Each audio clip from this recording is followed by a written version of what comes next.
दोस्तों, अब तक की कहानी में हमने देखा कि कैरल और फिलिप अपने दोस्तों को छोड़कर एक नई शुरुआत करने का फैसला करते हैं और टक्सन को छोड़कर वॉशिंगटन की तरफ निकल जाते हैं, जहां फिलिप को तो अकेले रहने और घूमने में बहुत मजा आ रहा था, लेकिन कैरल का अपने दोस्तों के बिना बिल्कुल भी मन नहीं लग रहा था। इसलिए वो जिद करके किसी तरह फिलिप को वापस टक्सन चलने के लिए मना लेती है। पर वहां पहुंचकर वो दोनों देखते हैं कि उनके दोस्त तो टक्सन छोड़कर मेलबू शिफ्ट हो चुके हैं। इसलिए वो दोनों उनको ढूंढते ढूंढते मेलबू तक पहुंच जाते हैं, जहां वो सभी लोग साथ में खुशी खुशी रह रहे थे और उनके साथ जेसन नाम का एक और आदमी जुड़ चुका था जो एरिका का बॉयफ्रेंड था। लेकिन फिर जैसे ही मेलिसा उनको सरप्राइज देने के लिए उनके पास जाती है, जेसन उसे देखकर इतना घबरा जाता है कि उसे हार्ट अटैक आ जाता है और उसकी वहीं पर मौत हो जाती है, जिसके बाद सभी मिलकर जेसन को दफना देते हैं। उधर कैरल सभी से झूठ कहती है कि फिलिप मर चुका है, ताकि उन लोगों के मन में फिलिप के लिए जो भी नफरत है वो खत्म हो जाए। लेकिन इससे पहले कि ऐसा कुछ हो पाता, वो गधा फिलिप बंदूक लेकर वहां पर आ जाता है और उन सभी को गन पॉइंट पर रखकर उनसे अपनी गलतियों की माफी मांगने लगता है, जिस हरकत से वो लोग उससे और भी ज्यादा गुस्सा हो जाते हैं और उसके गले में कुत्ते का पट्टा बांधकर उसे एक डॉग हाउस में बंद कर देते हैं। लेकिन फिर कुछ दिनों बाद जब उन लोगों को उस पर तरस आ जाता है तो वो उसे छोड़ देते हैं। आगे हम देखते हैं कि उन लोगों के पास खाने की कमी होती जा रही थी, इसलिए उन लोगों को मजबूरी में कीड़े मकोड़े पकड़कर खाने पड़ रहे थे।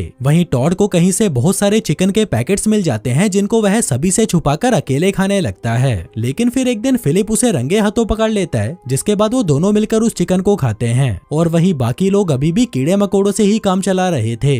वहीं ऊपर स्पेस में हम माइक नाम के एक आदमी को देखते हैं जो कई सालों से धरती पर कांटेक्ट करने की कोशिश कर रहा था, लेकिन उसे सामने से कोई जवाब नहीं मिलता। उधर उन लोगों के पास खाने के साथ साथ पेट्रोल और डीजल की भी कमी होने लगी थी, इसलिए बोरिस उन्हें सुझाव देता है कि हमें मेलबू छोड़कर कहीं और शिफ्ट हो जाना चाहिए। लेकिन बाकी के लोग मेलबू छोड़ने को तैयार नहीं थे, जिससे गुस्सा होकर बोरिस अकेले ही मेलबू छोड़ने का फैसला करता है। पर इसी बीच उसे गैल बताती है कि वो प्रेग्नेंट है और उसके होने वाले बच्चे का बाप बोरिस है, जो सुनकर बोरिस हैरान हो जाता है और ना चाहते हुए भी वो उनके साथ रहने का फैसला कर लेता है। लेकिन अब गैल उसकी इस हरकत से गुस्सा हो जाती है और उससे बात नहीं करती। उधर टॉड भी मेलिसा को प्रेग्नेंट करना चाहता था, लेकिन मेलिसा उसे साफ मना कर देती है, जिसके चलते उन दोनों में झगड़ा हो जाता है और वो दोनों ब्रेकअप कर लेते हैं। जो बात जब एरिका को पता चलती है तो वह इसका फायदा उठाकर टॉड के साथ सुहागरात मना लेती है, जिसके बाद से उन दोनों के बीच रिलेशनशिप शुरू हो जाता है। वहीं गैल अभी भी बोरिस से गुस्सा थी, जहां बोरिस उसे मनाने के लिए उसके लिए एक अल्ट्रासाउंड मशीन बनाता है, जिससे वह अपने बच्चे को देख सकती थी, जो देखकर एरिका बहुत खुश होती है और बोरिस को माफ कर देती है। उधर मेलिसा को भी टॉड के बिना अच्छा नहीं लग रहा था, इसलिए वो टॉड से माफी मांगती है और उसे शादी के लिए प्रपोज कर देती है। लेकिन इस पर टॉड उसे कोई जवाब नहीं देता। इसी बीच बोरिस के पेट में अचानक बहुत तेज दर्द उठने लगता है, जहाँ एरिका उसे एक किताब में पढ़कर बताती है कि शायद ये दर्द अपेंडिक्स का है और हमें बोरिस का ऑपरेशन करना होगा, जिसमें सभी ये काम एरिका को ही करने के लिए कहते हैं। लेकिन एरिका उन्हें मना कर देती है और कहती है कि मैं कोई डॉक्टर नहीं हूँ। पर गैल के बार बार रिक्वेस्ट करने पर वो ये काम करने को तैयार हो जाती है। लेकिन उससे पहले एरिका को एक डमी बॉडी पर प्रैक्टिस कराई जाती है, ताकि वो ऑपरेशन ठीक से कर पाए। उधर स्पेस में माइक धरती पर बार बार कॉन्टेक्ट कर करके परेशान हो चुका था, इसलिए वो हार मानकर वापस धरती पर जाने का फैसला करता है, जिसके बाद वो अपनी स्पेस शटल में बैठता है और पृथ्वी के लिए रवाना हो जाता है। इधर एरिका बोरिस का ऑपरेशन करने में लग जाती है, जिसमें टॉड उसकी मदद कर रहा था।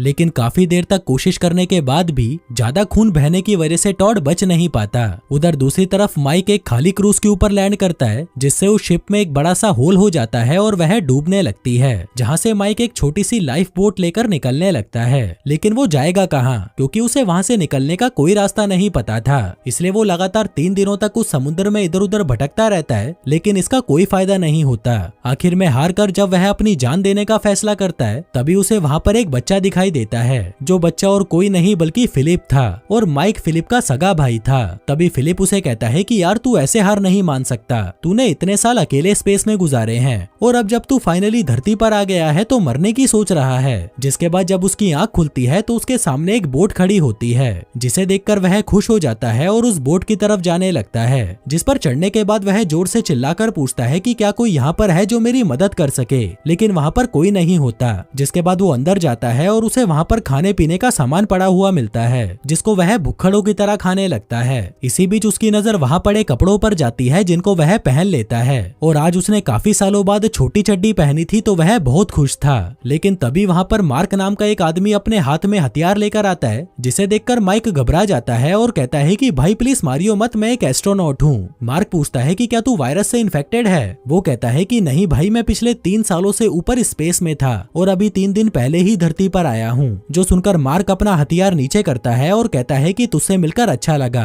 इसके बाद जब वो दोनों साथ में बैठकर बियर पी रहे थे तभी मार्क बताता है कि जब मुझे पता चला कि एक अजीब सा वायरस पूरी दुनिया में फैल रहा है और सभी लोग मर रहे हैं, तब मैंने अपनी सारी पूंजी इस बोट को खरीदने में लगा दी और सब कुछ छोड़कर समुद्र के बीचों बीच आ गया ताकि मैं उस वायरस से बच सकूं और ज्यादा उम्र तक जी सकूं। माइक कहता है कि भाई ऐसा भी तो हो सकता है कि तेरे अंदर उस वायरस से लड़ने की ताकत हो। मार्क कहता है कि नहीं, उस वायरस से कोई नहीं लड़ सकता। आगे रात में डिनर के वक्त मार्क माइक से कहता है कि तू अपने बारे में भी तो कुछ बता। माइक कहता है कि मैं मेरे भाई और पेरेंट्स के साथ टक्सन नाम के एक छोटे से टाउन में रहता था, लेकिन अब वो सभी मर चुके हैं। तभी बात को बदलते हुए मार्क उससे पूछता है कि क्या तू स्कॉच पीता है, और उसे एक बहुत ही पुरानी सी शराब की बोतल निकाल कर देता है, जो देखकर माइक हैरान रह जाता है। कहता है कि भाई ये बोतल तो $10,000 की है। आगे उस दारू की आधी बोतल पीने के बाद माइक कहता है कि भाई हमारे खाने की सप्लाई कभी भी खत्म हो सकती है, इसलिए हमें खाना लाने जमीन पर जाना होगा। मार्क कहता है कि तू उसकी चिंता मत कर, मेरे पास बहुत खाना पड़ा है, और तू जमीन पर क्यों जाना चाहता है? तुझे तो पता है कि धरती पर सभी लोग मर चुके हैं और हम दोनों सिर्फ इसलिए जिंदा हैं क्योंकि मैं पानी में और तू स्पेस में था। माइक कहता है कि शायद हमारे जैसे कुछ और भी लोग होंगे जो जिंदा होंगे, जिस पर मार्क उसे कोई जवाब नहीं देता और वो दोनों सोने चले जाते हैं। आगे जब माइक सोने की कोशिश कर रहा था तभी वो देखता है कि मार्क उस पर निगरानी रख रहा है कि कहीं वो यहाँ से भाग ना जाए। अब ऐसे करते करते सुबह हो जाती है और हम देखते हैं कि मार्क अब सीधा माइक के बेड में घुसा हुआ है। तभी माइक की आंख खुलती है और वो कहता है कि क्या हुआ यार, क्या तेरा मेरे साथ सुहागरात मनाने का मन है? मार्क कहता है कि मैं तेरे साथ किनारे पर चलने को तैयार हूँ, पर एक बात का ध्यान रखना, इस पूरे सफर का लीडर मैं रहूंगा और मैं जो भी कहूंगा तुझे वो करना पड़ेगा। वहीं माइक भी इसके लिए मान जाता है, जिसके बाद वो दोनों किनारे की तरफ बढ़ने लगते हैं और कुछ ही घंटों में वहाँ पर पहुँच भी जाते हैं। उधर इतने सालों बाद धरती पर कदम रखकर माइक बहुत ज्यादा इमोशनल हो जाता है और उसकी आंखों से आंसू टपकने लगते हैं। पर तभी मार्क उसे कहता है कि अगर तेरा हो गया हो तो हम चलें, क्योंकि हम यहाँ पर ज्यादा देर तक नहीं रुकने वाले।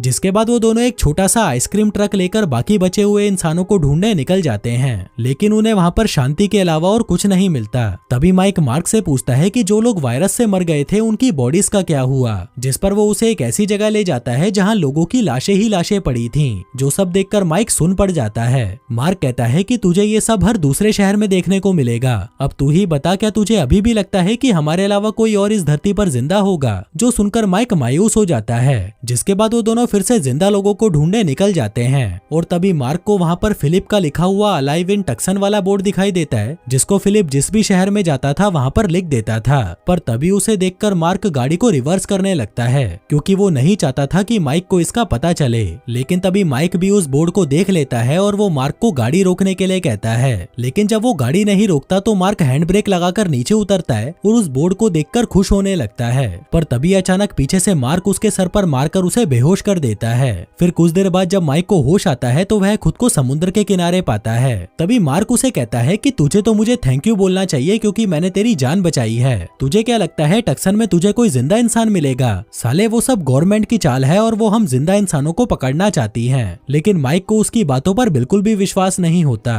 कहता है कि मैं तो जा रहा हूँ, अगर तू मुझे मारना चाहता है तो मार दे। मार्क कहता है कि देख तू मेरे भाई जैसा है, लेकिन अगर तू यहाँ से गया तो मैं तुझे मार डालूंगा। अब बेचारे माइक के पास और कोई रास्ता नहीं था, इसलिए वो उसे कहता है कि ठीक है, मैं तेरे साथ समुद्र में चलने को तैयार हूँ। जिसके बाद जब मार्क माइक को सैनिटाइज कर रहा था तभी उसके पास से वो बंदूक नीचे गिर जाती है, जिसको इससे पहले कि माइक उठा पाता मार्क उसे लात मारकर दूर फेंक देता है। आगे इन दोनों के बीच में लड़ाई होने लगती है, जिसमें मार्क उसके सर पर पत्थर मारकर उसे फिर से बेहोश कर देता है। लेकिन तभी वो देखता है कि माइक का वायरस से बचाव वाला सूट फट गया है, जो देखकर उसे लगता है कि अब तो माइक भी वायरस का शिकार हो चुका है और कुछ ही देर में वो मर जाएगा। इसलिए वो उसे वहीं बाकी लाशों के साथ छोड़कर चला जाता है। फिर कुछ देर बाद जब माइक को होश आता है तो वह खुद को मुर्दों के बीच में पाता है, जहां मार्क ने उसकी मौत का जिम्मेदार गवर्नमेंट को ठहराया था। इसी बीच उसकी नजर सामने खड़े फायर ट्रक पर जाती है, जिसको लेकर वो टक्सन की तरफ निकल जाता है। उधर दूसरी तरफ काले बोरिस को दफना दिया जाता है, जहां फिलिप सबसे कहता है कि हम बोरिस का अंतिम संस्कार वाइकिंग्स की तरह करेंगे। गैल कहती है कि नहीं, बोरिस ऐसा कभी नहीं चाहेगा। फिलिप कहता है कि मुझे पता है वो ऐसा नहीं चाहेगा, पर वो एक हीरो की मौत डिजर्व करता है। जिसके बाद उसकी लाश को एक नाव में पटक कर उसे समुद्र में छोड़ दिया जाता है और फिर उस पर फिलिप जलता हुआ तीर मारने की कोशिश करता है, लेकिन उस गधे का तीर तो किनारे से आगे ही नहीं बढ़ रहा था, जो देखकर वो सभी वहाँ से चले जाते हैं कि ये गधा कभी नहीं सुधर सकता। आगे फिलिप तीर को निशाने पर लगाने की प्रैक्टिस करने लगता है, लेकिन उसका तीर तो निशाने तक पहुंच भी नहीं पा रहा था। इसी बीच कैरल वहां पर आती है, जिसे फिलिप कहता है कि काला बोरिस मेरे भाई जैसा था। हालांकि पहले वो मुझे बिल्कुल भी पसंद नहीं था, पर बाद में हम दोनों के बीच में सब कुछ ठीक हो गया। काश मैं उसकी आत्मा को शांति दे पाता। कैरल कहती है कि वो सब छोड़ और ये बता कि मेलिसा ने जो टॉड को शादी के लिए प्रपोज किया था, उसका टॉड ने क्या जवाब दिया। फिलिप कहता है कि देख तू मेरी बंदी है, इसलिए मैं तुझे एक सीक्रेट बताना चाहता हूँ। दरअसल फिलिप और एरिका का आपस में मजदूरी वाला रिलेशनशिप चल रहा है। कैरल कहती है कि यार ये तो बहुत गलत बात है, मुझे अभी जाकर ये बात मेलिसा को बतानी पड़ेगी क्योंकि वो मेरी बेस्ट फ्रेंड है। फिलिप कहता है कि नहीं तू नहीं बताएगी क्योंकि मैंने तुझ पर भरोसा करके तुझे ये सीक्रेट बताया है। कैरल कहती है कि ठीक है मम्मी कसम मैं किसी को नहीं बताऊंगी।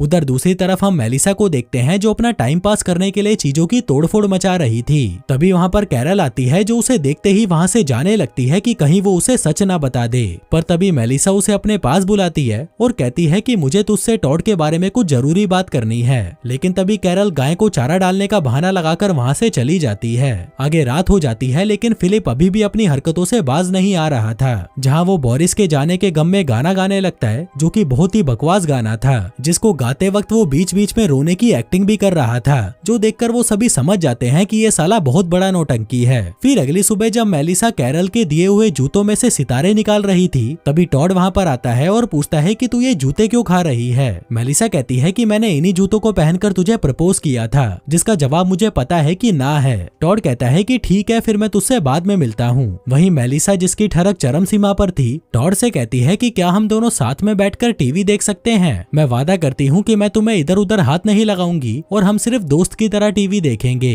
टॉड कहता है कि ठीक है, वैसे भी मैं अभी निठल्ला ही बैठा हूँ। उधर फिलिप काले बोरिस के कमरे में जाता है और कहता है कि भाई अंधेरे में तो ये कमरा बिल्कुल तेरी तरह काला लगता है। इसी बीच उसकी नजर बोरिस के कपड़ों पर पड़ती है, जिनको पहनकर वो उसकी तरह नकल करने लगता है। आगे वो बोरिस के फेंके हुए पालने को टेप से जोड़कर गैल के पास आता है और उसे कहता है कि तू चिंता मत कर, क्या हुआ अगर बोरिस मर गया तो मैं हूं ना यार, मैं बनूंगा तेरे बच्चे का बाप। गैल कहती है कि वो सब तो ठीक है, लेकिन बोरिस ने मुझसे मरते वक्त कहा था कि किसी गधे को हमारे बच्चे का बाप बना लेना, पर उस हरामी फिलिप को कभी मत बनाना। जो सुनकर फिलिप को बुरा तो लगता है, लेकिन वो ऐसा दिखाता है जैसे उसे कोई फर्क नहीं पड़ता और उस पालने को वहीं फेंक कर चला जाता है। उधर टॉड और मेलिसा टीवी देख रहे थे, लेकिन तभी मेलिसा के अंदर फिर से ठरक जागने लगती है और वो टॉड को पकड़कर जबरदस्ती किस करने लग जाती है। वहीं फिलिप गैल के सामने बोरिस को एक घटिया आदमी दिखाने की कोशिश करता है, जिसमें वो उसे उसके कमरे में लेकर आता है और कहता है कि ये देख तेरा कालिया ये गंदी गंदी मैगजीन देखकर अपनी हाथ गाड़ी चलाया करता था, और ये सब छोड़ उसके ड्रॉर में देख कितनी सारी ड्रग्स भरी पड़ी हैं, जो सब फिलिप ने ही वहाँ पर रखा था ताकि ये सब देखकर गैल फिलिप को एक अच्छा आदमी समझने लगे और उसे अपने बच्चे का बाप बना दे। लेकिन ऐसा कुछ नहीं होता। उधर मेलिसा कैरल को बताती है कि अभी मैंने और टॉड ने दबाकर मजदूरी की। कैरल कहती है कि अच्छा, पर क्या तूने ये बात एरिका को बताई? मेलिसा कहती है कि मैं ये बात एरिका को क्यों बताऊंगी। कैरल कहती है कि हाँ यार तूने बिल्कुल सही कहा, भला तू ये बात उसको क्यों बताएगी, जो कहकर वो वहाँ से चली जाती है। उधर फिलिप बोरिस के सारे सामान को जलाकर राख करने लगता है, यहाँ तक कि वो उसके कपड़े भी जला देता है जो उसने पहन रखे थे। कहता है कि अबे साले तू अब कहीं पर भी एग्जिस्ट नहीं करेगा क्योंकि तेरे सारे नामो निशान मिट चुके हैं। पर तभी उसकी नजर एक नाव पर पड़ती है जिसमें बोरिस की बॉडी पड़ी हुई थी, जो समुद्र में घूम फिर कर वापस किनारे पर आ गई थी। फिलिप कहता है कि साले कालिए जाने से पहले मुझे अपने बच्चे का बाप ही बना देता, मुझे तो लगा था कि हम दोनों दोस्त बन चुके हैं, पर तू तो साला गद्दार निकला। इतने में गैल वहाँ पर आती है और उसे कहती है कि अब तो उसे बख्श दे यार, वो मर चुका है। जिसके बाद वो दोनों मिलकर बोरिस को वहीं पर दफना देते हैं। फिर अगले दिन जब फिलिप घर में तोड़फोड़ कर रहा था, तभी कैरल वहाँ पर आती है और उसे कहती है कि जानेमन आज तुम्हें मेरे लिए कुछ करना पड़ेगा। फिलिप कहता है कि हाँ जानेमन बिल्कुल, तू जो बोलेगी मैं वो करने को तैयार हूँ। कैरल कहती है कि फिर तुझे मेरे लिए अपनी हाथ गाड़ी चलानी पड़ेगी। दरअसल मैं तेरे लिए फर्टिलिटी किट लेने मेडिकल स्टोर गई थी, क्योंकि मैं ये जानना चाहती हूँ कि इतनी बार ट्राई करने के बाद भी मैं प्रेग्नेंट क्यों नहीं हो पा रही, कहीं साले तुझमें ही कोई कमी तो नहीं है। फिलिप कहता है कि कोई बात नहीं, मैं तेरे लिए ये टेस्ट देने को भी तैयार हूँ। वहीं पर हम टॉड को देखते हैं जो एरिका के कमरे से अपने सामान को ठीक करते हुए निकलता है, पर तभी वहाँ पर मेलिसा भी आ जाती है, जिसको वो बहाने लगाते हुए कहता है कि मैं तो बस एरिका का हालचाल पूछने आया था। मेलिसा कहती है कि वो सब छोड़ और ये बता कि क्या तू मेरे साथ मूवी देखना चाहेगा। वो कहता है कि हाँ बिल्कुल यार, क्यों नहीं। उधर कैरल फिलिप से पूछती है कि क्या तुमने वो टेस्ट किया। फिलिप कहता है कि यार मैं उसी की ही तैयारी कर रहा हूँ जिसके लिए वो गंदी गंदी मैगजीन्स देख रहा था। कैरल कहती है कि ये सब गंदी चीजें छोड़, मेरे पास इस किताब में इससे भी तगड़ा माल है। फिलिप कहता है कि ला फिर दिखा जरा कौन सा बढ़िया माल है तेरे पास, जिसमें कैरल उसे अपने हाथों से बनाई हुई लड़कियों की ड्राइंग्स दिखाने लगती है। जो देखकर फिलिप को जरा भी मजा नहीं आ रहा था तो कैरल उसे एक कमरे में ले जाती है जहाँ उसने ऐसी ही बड़ी बड़ी ड्राइंग्स दीवारों पर लटका रखी थी। वहीं अपना टॉड मेलिसा के साथ भी मजदूरी कर रहा था और एरिका के साथ भी मजदूरी कर रहा था, लेकिन उसको सबसे ज्यादा मजा मेलिसा के साथ आ रहा था, इसलिए वो फैसला करता है कि वो एरिका के साथ ब्रेकअप कर लेगा। लेकिन जैसे ही वो उसके पास जाता है एरिका उसे देखते ही उससे लिपट जाती है। जिसमें टॉड को मजा आने लगा था तो वह इस मौके का फायदा उठाकर उसे भी लपेट देता है। आगे जब वह उसका काम तमाम करके रूम से बाहर आता है तब वह फैसला करता है कि यार इससे तो ब्रेकअप करना बहुत मुश्किल है, इसलिए मैं मेलिसा से ही ब्रेकअप कर लेता हूँ। लेकिन मेलिसा के पास जाते ही वो भी उससे लिपट जाती है, जिसके बाद टॉड को ना चाहते हुए भी उसे भी बजाना पड़ता है। उधर फिलिप जैसे तैसे करके वो टेस्ट दे ही देता है जिसका रिजल्ट नेगेटिव आया था, जिसका मतलब था कि उसका स्पर्म काउंट बहुत कम है। जिस पर फिलिप को विश्वास नहीं होता तो वह 3 और टेस्ट करता है, लेकिन वो तीनों भी नेगेटिव ही आते हैं। फिलिप कहता है कि शायद ये किट एक्सपायर हो गई है, जिसमें जब वो उस डब्बे को पलट कर देखता है तो उस पर मेड इन चाइना लिखा हुआ था। फिलिप कहता है कि अरे यार ये तो चाइना का माल है, इस पर हम भरोसा नहीं कर सकते। कैरल कहती है कि फिर भी सारे रिजल्ट नेगेटिव क्यों आ रहे हैं, कोई तो पॉजिटिव आना चाहिए ना। वो कहता है कि चलो हम इस किट को टॉड पर ट्राई करके देखेंगे, तभी हमें पता चलेगा कि ये किट सही है या गलत। उधर टॉड जब कड़ी मजदूरी के बाद थक हार कर पूल के किनारे बैठकर आराम कर रहा था तभी फिलिप वहां पर आता है और कहता है कि भाई क्या तू इस डिब्बी में मुझे अपना माल दे सकता है। वो कहता है कि हाँ भाई बिल्कुल, मेरे पास तो बहुत सारा माल पड़ा है, लेकिन वो मैं तुझे अभी नहीं दे सकता क्योंकि अभी मेरी टंकी खाली पड़ी है। फिलिप पूछता है कि भाई क्या तू ये नहीं जानना चाहता कि मैं तेरे माल का क्या करूंगा। वो कहता है कि नहीं यार, तू अपना भाई है और भाइयों को इन चीजों की जरूरत पड़ती रहती है, लेकिन अगर तू अभी चाहे तो मैं तुझे अपना मूत दे सकता हूँ, बता चाहिए क्या। वो कहता है कि नहीं यार, मैं तेरे मूत का क्या करूंगा, चल फिर मैं बाद में आता हूँ जब तेरी टंकी भरी हुई होगी। टॉड कहता है कि यार आजकल मैं पूरे दिन भर बिजी रहने लगा हूँ, क्योंकि कभी मैं मेलिसा की मारता हूँ तो कभी एरिका की मारता हूँ और साला मेरे हथियार को आराम करने का टाइम ही नहीं मिल रहा। फिलिप कहता है कि वाह यार तेरे तो मजे हो गए, लेकिन लास्ट में जाकर तुझे किसी को तो सच बताना पड़ेगा ना। टॉड कहता है कि यार मैं उन दोनों में से किसी को भी दुखी नहीं देखना चाहता। अब वो दोनों बातें कर ही रहे थे कि तभी एरिका वहाँ पर आती है और कहती है कि टॉड मुझे किसी काम में तुम्हारी मदद चाहिए। टॉड कहता है कि हाँ जाने मन अभी आता हूँ और फिलिप से कहता है कि ला अपनी डिब्बी दे, मैं तेरे लिए इसमें थोड़ा बहुत माल तो निकाल ही दूंगा। फिर रात को जब फिलिप अपने कमरे में आता है तो वहाँ पर उसे टॉड के माल वाली डिब्बी पड़ी हुई मिलती है, जिसको जब वह किट पर डालता है तो उसका रिजल्ट पॉजिटिव आता है, जो देखकर फिलिप मायूस हो जाता है। तभी वहाँ पर कैरल आती है और पूछती है कि क्या टॉड ने तुम्हें अपना माल दिया, जिसको वह झूठ बोलते हुए कहता है कि नहीं अभी तक तो नहीं दिया। फिर अगली सुबह फिलिप अपने प्लास्टिक के पूल में कोल्ड ड्रिंक डालकर उसमें आराम करने लगता है। उधर टॉड भी धूप में बैठा आराम कर रहा था, पर तभी उसके पास गैल आती है। टॉड उससे पूछता है कि क्या तुम्हें कोई मदद चाहिए। गैल कहती है कि मरने से पहले बोरिस ने मुझसे कहा था कि तुम टॉड को ही अपने बच्चे का बाप बनाना, जो सुनकर टॉड कहता है कि तुम मजाक कर रही हो ना। गैल कहती है कि नहीं ये बिल्कुल सच है, उसने मुझसे कहा था कि टॉड जैसा अच्छा आदमी और कोई नहीं है और सिर्फ वो ही है जो तेरे और तेरे बच्चे का ख्याल रख सकता है। जिस पर टॉड मुंह चिढ़ाते हुए कहता है कि ठीक है मैं तैयार हूँ और अगर तुम्हें कुछ भी चाहिए हो तो मुझे बता देना। जो सुनकर गैल खुश हो जाती है और उसे गले लगा लेती है, लेकिन तभी टॉड मौका देखकर गैल को भी किस कर लेता है, जो करने में गैल को भी बहुत मजा आ रहा था। आगे वो समुद्र के किनारे चिल्लाता हुआ आता है कि तू तो साला एक जानवर बन चुका है, तू 4 लड़कियों में से 3 लड़कियों को तो बजा चुका है और किस किस को बजाएगा। इसी दौरान किनारे पर उसे एक जेट स्की दिखाई देती है, जिसको लेकर वो घूमने निकल जाता है और खुद को कोसते हुए कहता है कि मेरी जिंदगी किसी कुत्ते जैसी हो चुकी है। उधर दूसरी तरफ फिलिप फिर से वो टेस्ट करके देखता है, लेकिन अभी भी वो नेगेटिव ही आ रहा था, जो देखकर उसका दिमाग खराब हो जाता है और वो कहता है कि अब ये बात मैं कैरल को कैसे बताऊं कि मैं कभी बच्चा पैदा नहीं कर सकता। जिस पर वह उदास सी शक्ल लेकर उसके पास जाता है और कहता है कि देखो जाने मन, इस बार रिजल्ट पॉजिटिव आया है, जो टेस्ट उसका नहीं बल्कि टॉड का था। आगे जब सभी समुद्र के किनारे बैठकर बातें कर रहे थे तभी वहाँ पर टॉड आता है, जिसने अब फैसला कर लिया था कि अब वो सबको सच बता देगा। कहता है कि मेलिसा मेरी जान, मैं कई दिनों से एरिका की दबा कर ले रहा हूँ और एरिका में अब फिर से मेलिसा को बजाने लगा हूँ, जिसके साथ ही मैंने गैल को भी किस कर लिया था। जो सुनकर वो तीनों लड़कियां आपस में ही एक दूसरे से लड़ने लग जाती हैं। टॉड कहता है कि देखो यार, मैं तीनों में से किसी का भी दिल नहीं तोड़ना चाहता, तो क्या हम चारों साथ में मिलकर मजे नहीं कर सकते। जो सुनकर सभी उसे घूरने लगते हैं कि ये साला तो फिलिप से भी 4 कदम आगे निकला। वहीं फिलिप भी कैरल को सच बता देता है कि जाने मन कमी तुम में नहीं बल्कि मुझ में है, मैं कभी भी बाप नहीं बन सकता।